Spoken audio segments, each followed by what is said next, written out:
Hello students, कैसे हैं आप लोग। तो उम्मीद करता हूं बहुत अच्छे होंगे। अभी तक हम लोगों ने डोमेन और रेंज के बारे में नहीं पढ़ा, डिटेल में नहीं पढ़ा और पढ़ेंगे भी नहीं। क्यों? क्योंकि डोमेन और रेंज हम लोग बहुत सारा फंक्शन पढ़ने के बाद पढ़ेंगे कि उसका डोमेन और रेंज कैसे कैसे निकालते हैं। तो हम लोग अभी पढ़ेंगे टाइप्स ऑफ फंक्शन या बोलते हैं नेमिंग ऑफ फंक्शन, लेकिन उसमें थोड़ा बहुत डोमेन रेंज का कभी कभी बात चलेगा। तो इसलिए हम लोग जान लेते हैं कि डोमेन और रेंज बस होता क्या है। ठीक है, तो डोमेन जैसे हम लोग जानते हैं कि ये मेरा सेट ए है और ये सेट क्या है, बी है। तो इसका element x1 x2 x3 x4 ऐसा, y1 y2 y3 y4 ऐसा। ठीक है, तो अब क्या है भाई, ये सेट ए है, ये बी है। एक रूल है f जो डिफाइन यहाँ है किस तरह से, मान लेते हैं x1 y1 से जाकर जुड़ा, x2 y2 से जाकर जुड़ा, x3 भी y2 से जाकर जुड़ा, x4 जुड़ा y3 से। ठीक है, तो यहाँ जो सेट ए का जो एलिमेंट होता है, डोमेन क्या होता है, सेट ए का एलिमेंट। डोमेन क्या है भाई, सेट ए का एलिमेंट। ठीक है, हाँ। और को डोमेन एक होता है, को डोमेन। को डोमेन क्या है, तो सेट बी का एलिमेंट। ठीक है, ए के एलिमेंट को डोमेन, बी के एलिमेंट को को डोमेन। तो रेंज क्या होता है भाई, रेंज तो ये होता है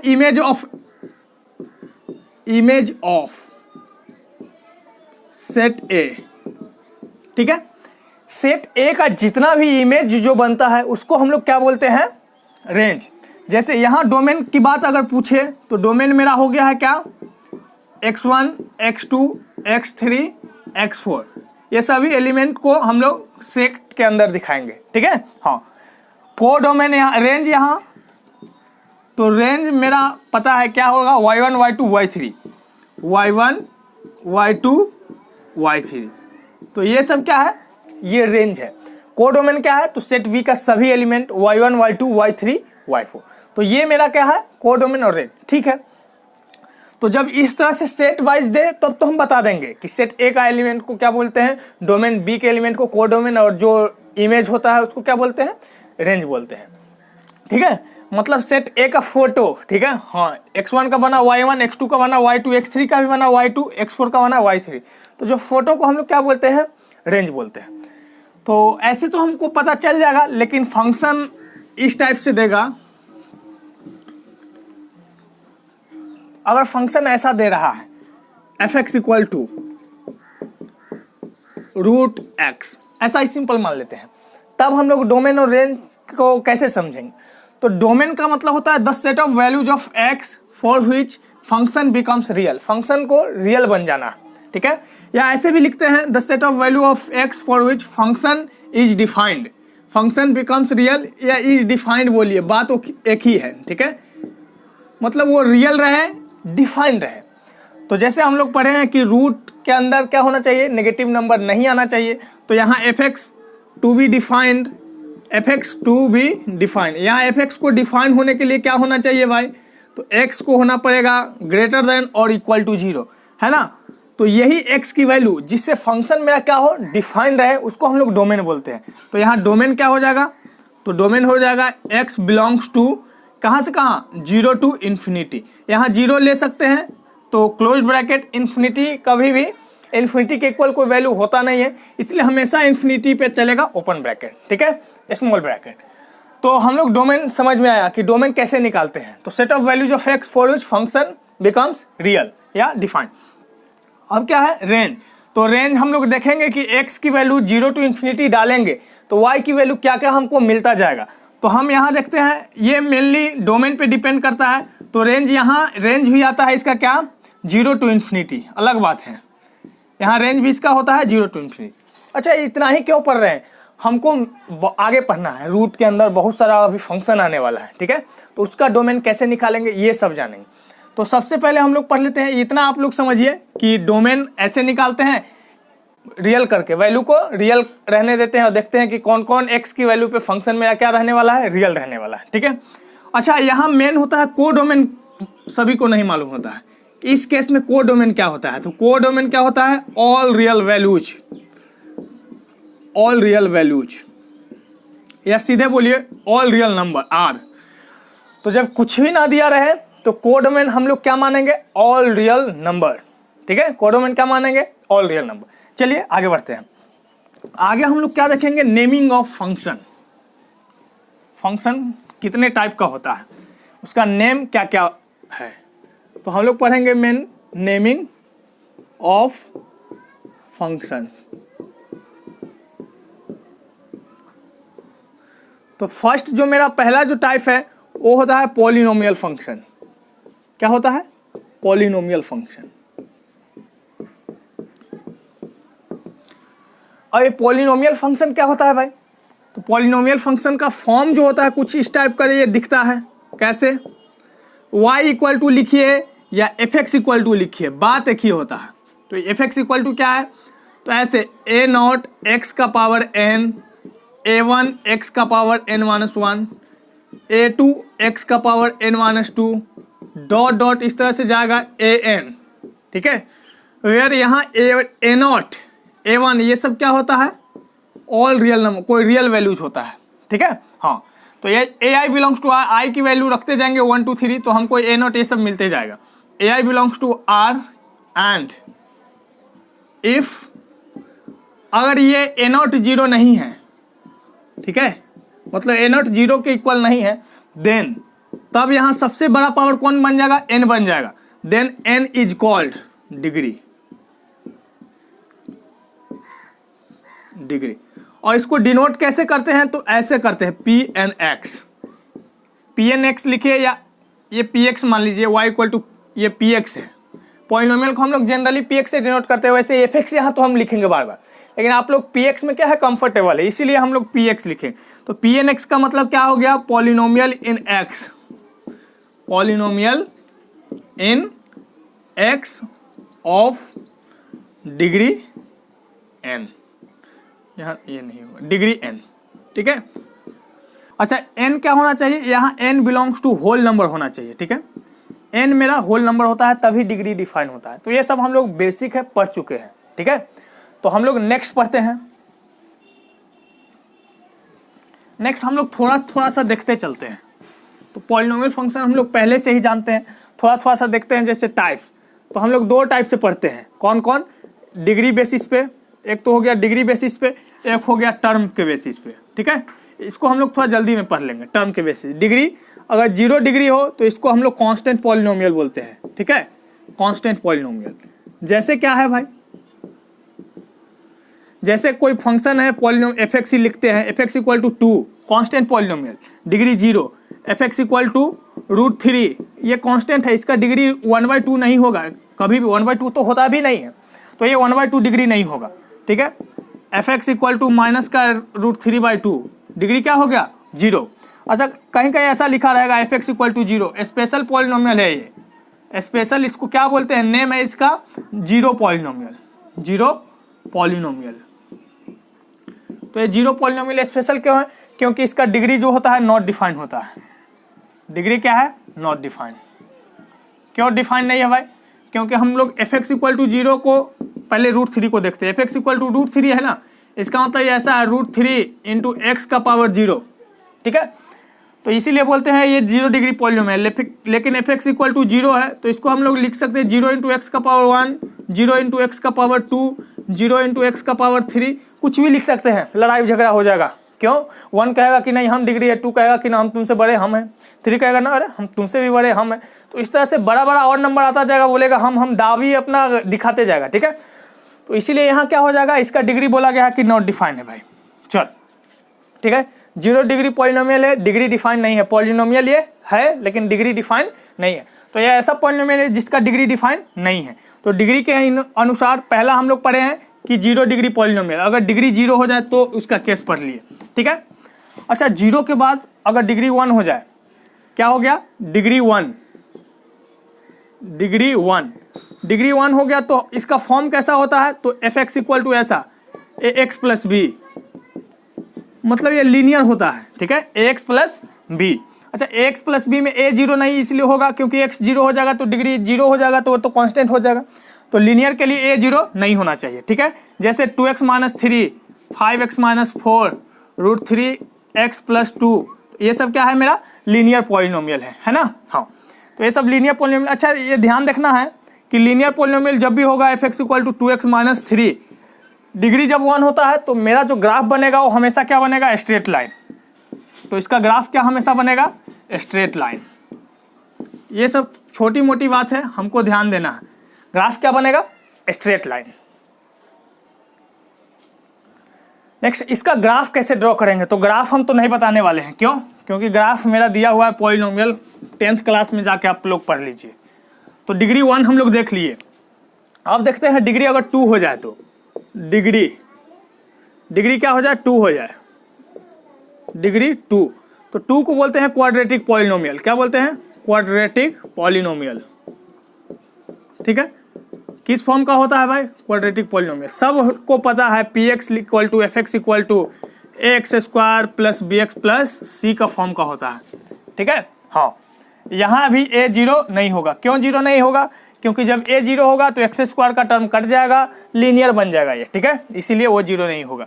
जैसे 2x square minus 3x plus 5, ये है तुम्हारा √3x square minus 2x minus 3, ये है x स्क्वायर प्लस 5 बोल दे या 4 बोल दे तो ये भी है। सिर्फ x square equal to px equal to x square बोल दे, ये भी है। तो ये सब मेरा क्या है, क्वाड्रेटिक पॉलिनोमियल है। अब हम लोग को पढ़ना है क्यूबिक। डिग्री अगर 3 हो जाए तब हम लोग पढ़ते हैं क्या, क्यूबिक पॉलिनोमियल। तो डिग्री 3 को क्या बोलेंगे, क्यूबिक। तो क्यूबिक कैसा दिखता है, तो भाई ये ऐसा दिखता है, ax cube plus bx square plus cx plus d, इस फॉर्म का है। हम लोग जानते हैं क्यूबिक के बाद क्या होता है, बाई क्वाड्रेटिक। तो हम लोग जानते हैं ये फॉर्म होता है ax4 plus bx square plus cx plus d, होता है ना। अब बाई क्वाड्रेटिक पढ़ लिया है, इसके बाद क्या होता है, क्वांटिक होता है, ऐसा क्वांटिक। इसको क्या बोलते हैं, 5 डिग्री, ax5 bx4, इस तरह से जाता है। ठीक है, हमको बस वैसे तो क्यूबिक तक ही जरूरी है। ठीक है, क्यूब ही जनरली जेईई मेन वगैरह एडवांस में तो पूछा ही जाता है, इसलिए हमको क्यूबिक तक जरूरी है। 4th डिग्री 5th डिग्री ये सब जरूरी नहीं है। तो ये है तुम्हारा टाइप्स। अच्छा, टर्म के हिसाब से अगर 1 टर्म होगा तब हम लोग इसको क्या बोलेंगे, मोनोमियल बोलेंगे। 1 टर्म को मोनोमियल। ठीक है, 1 टर्म मोनोमियल। अगर 2 टर्म्स हो, 2 टर्म रहेगा तब इसको क्या बोलेंगे, बाइनोमियल। ठीक है, 3 टर्म होगा, 3 टर्म्स, तब हम लोग क्या बोलेंगे, ट्राइनोमियल। इसके आगे हमको भी नहीं पता है, मतलब इसके आगे नहीं होता है।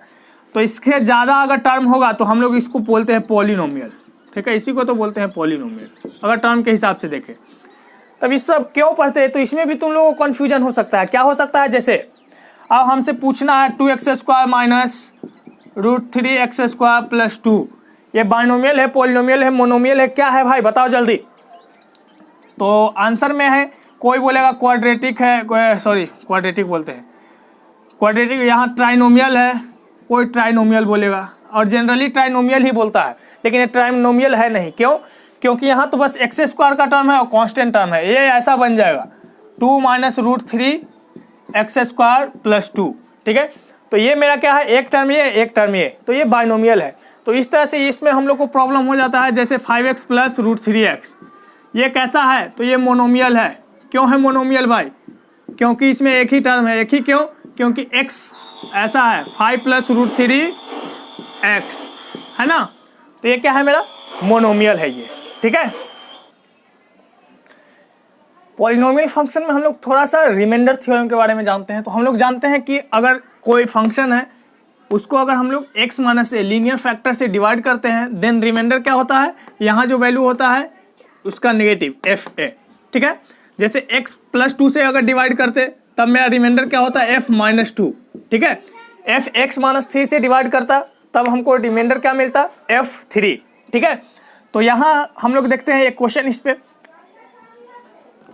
क्वेश्चन क्या है मेरा, let px equal to x का पावर 6 x 5 bx का power 4 cx cube dx square ex plus f such that p1 क्या है, 2 है, p2 क्या है, 5 है, p3 क्या है, 10 है, p4 17 है, p5 26 है, p6 37 है, फाइंड p7। आप लोग के पास 1 मिनट का टाइम है, p7 क्या है बताइए।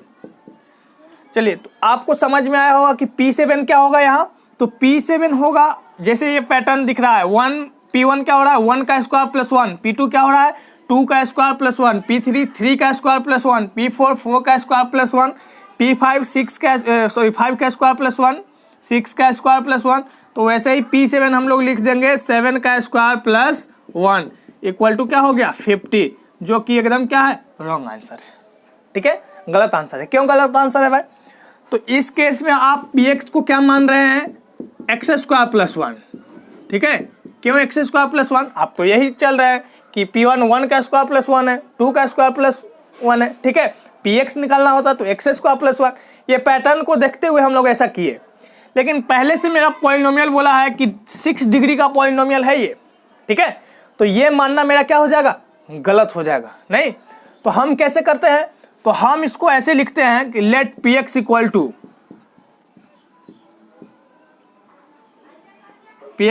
टू इस तरह से जो जो फैक्टर दिया हुआ है। ठीक है, कौन कौन फैक्टर दिया हुआ है, P1 क्या है 2 है।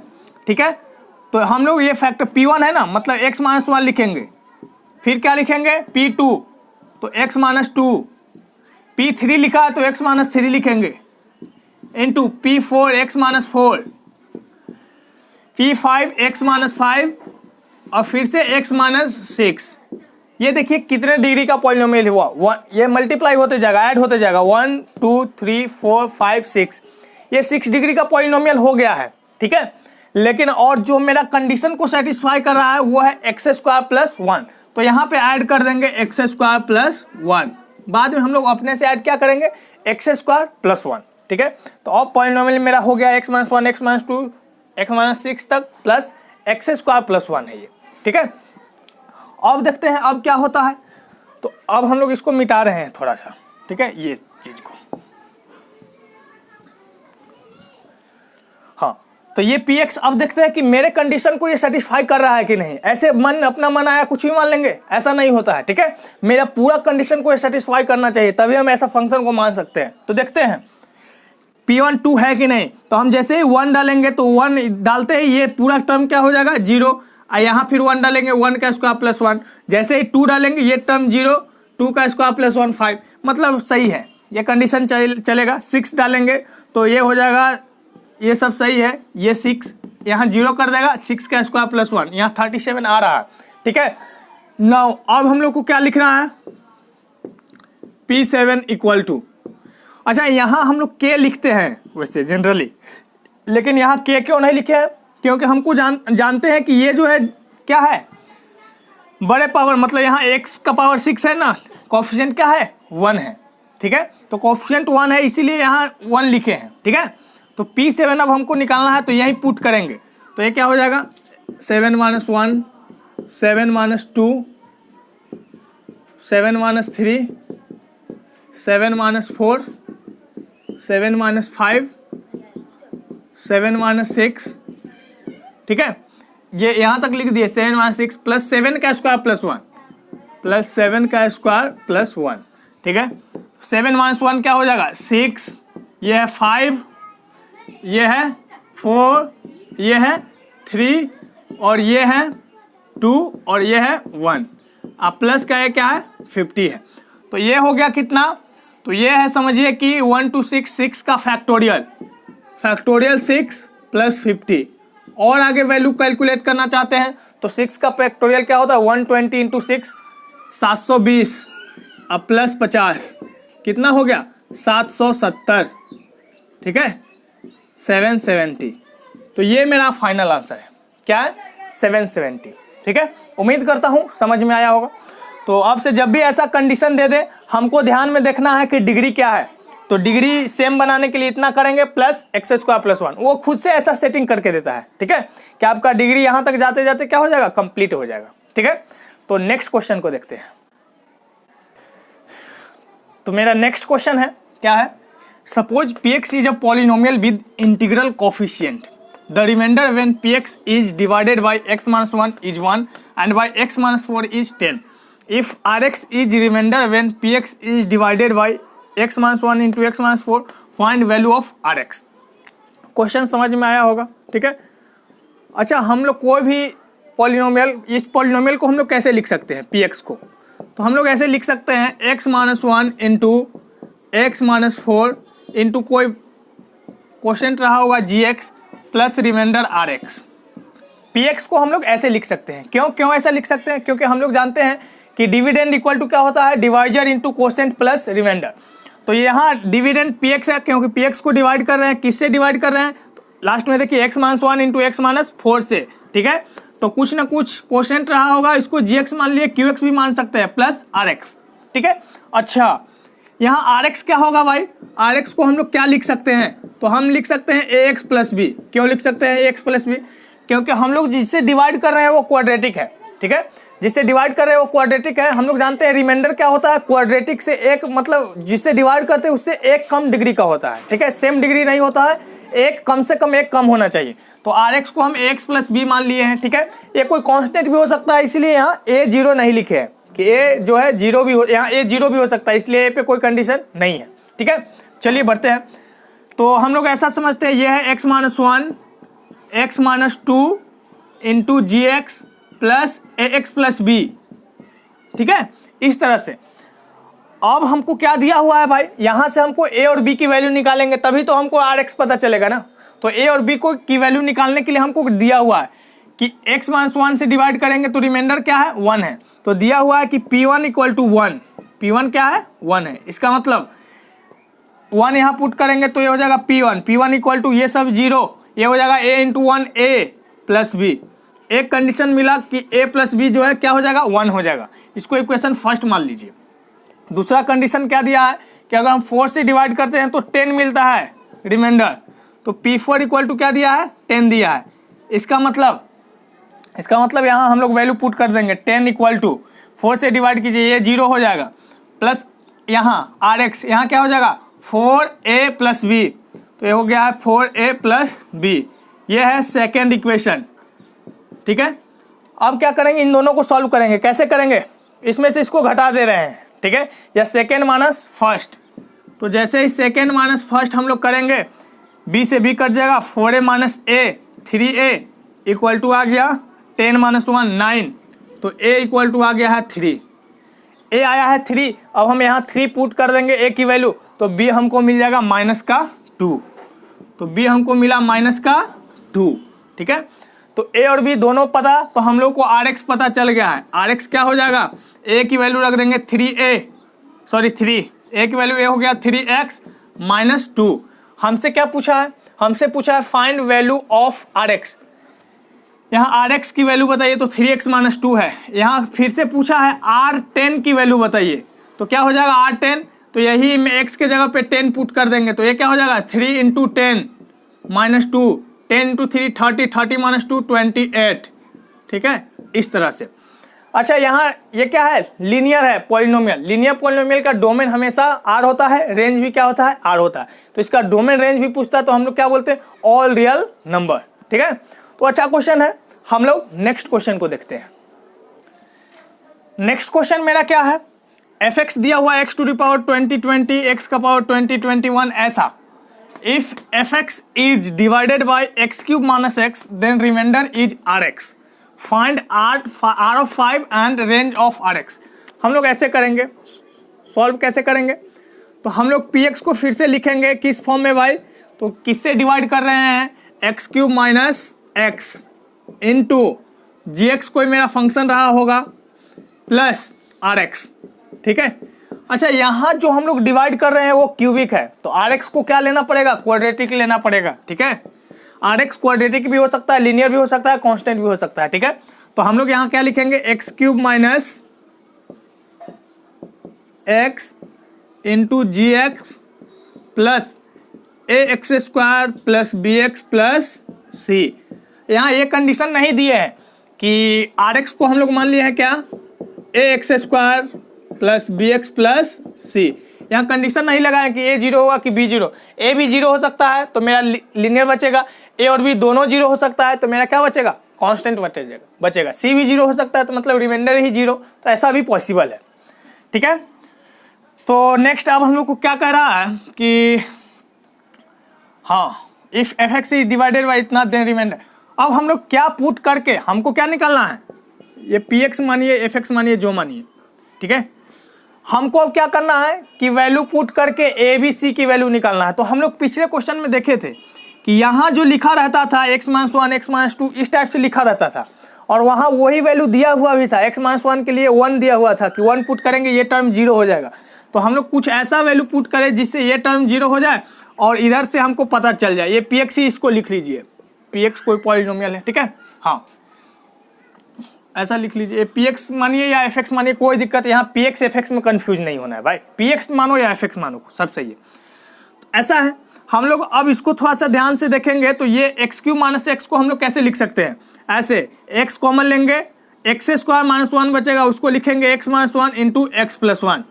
इसको बढ़िया से समझ लेना, x³ माइनस x को हम लोग ऐसे लिखेंगे into gx plus ax² plus bx plus c।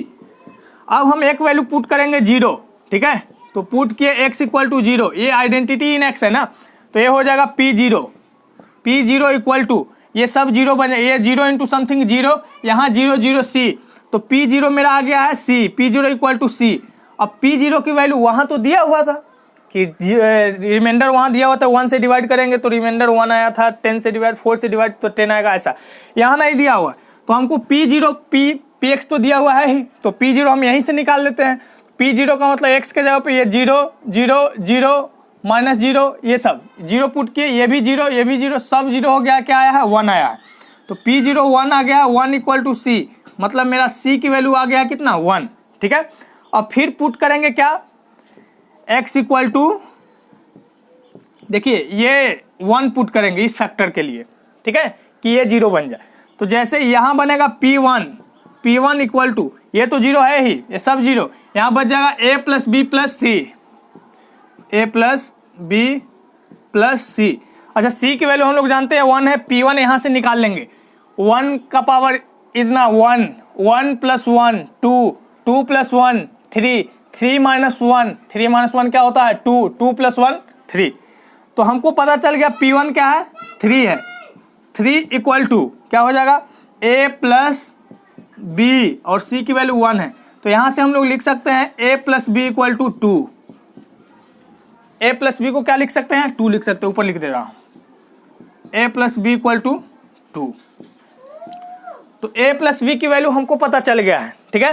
अब हम लोग क्या पुट करेंगे x इक्वल टू माइनस 1, ठीक है, तो पुट कर रहे हैं x इक्वल टू माइनस 1, तो जैसे ही x equal to minus 1 put करेंगे हमको मिलेगा p माइनस 1, ठीक है, p माइनस 1, तो p माइनस 1 किसके इक्वल हो जाएगा भाई, p माइनस 1 देखिए कहाँ है, यहाँ, कहाँ से, यहीं से लीजिए, तो ये सब तो 0 हो जाएगा, ये हो जाएगा a minus b plus c, a minus b plus c, p minus 1 निकालिए, ये होगा 1 1 माइनस 1 0 0, ये 1 1, ये माइनस माइनस प्लस 1 2 और 1 3, तो ये हो गया p minus 1 3 equal to a minus b plus c की वैल्यू हमको 1 पता है ना, c की वैल्यू 1 ही, हाँ, तो 1 को इधर भेज रहे हैं, तो a minus b equal to क्या आ गया है 2, a माइनस बी 2 है, और पहले से हमको पता है a प्लस बी भी 2 है, ठीक है, तो इन दोनों को सॉल्व करेंगे तो b और b कट गया, 2a इक्वल टू 4, तो a इक्वल टू 2, a 2 आ गया है, तो b क्या आ जाएगा 0 आ जाएगा, ठीक है, यहीं पुट कर दिए, तो b क्या आ गया है 0 आ गया। अब हमको हर चीज़ पता है a2 b0 c1, तो हमको rx जो मिला, क्या मिल जाएगा भाई rx, इसको थोड़ा सा मिटा रहा हूँ, ठीक है, यहाँ क्या था भाई, तो यहाँ px था, rx जो मिला हमको क्या मिला ax स्क्वायर, एक जगह पे वैल्यू पुट करेंगे 2x स्क्वायर प्लस क्या है bx, b मेरा क्या आया है b तो 0, तो वो 0 हो गया, b की टर्म को नहीं लिखेंगे, c 1 है, तो ये हो गया है ऐसा 2x स्क्वायर प्लस 1, ठीक है, तो ये rx मेरा आ गया है क्वाड्रेटिक, इसका डोमेन तो ऑल रियल नंबर। अच्छा और कुछ पूछा है, वैल्यू पूछा है p5 का या कुछ भी जो भी r5 का, तो r5 क्या हो जाएगा, x के जगह 5 रख दिए, 2 इंटू 5 का स्क्वायर प्लस 1, तो 25 दूना 50 प्लस 1 51, आंसर क्या आया मेरा 51।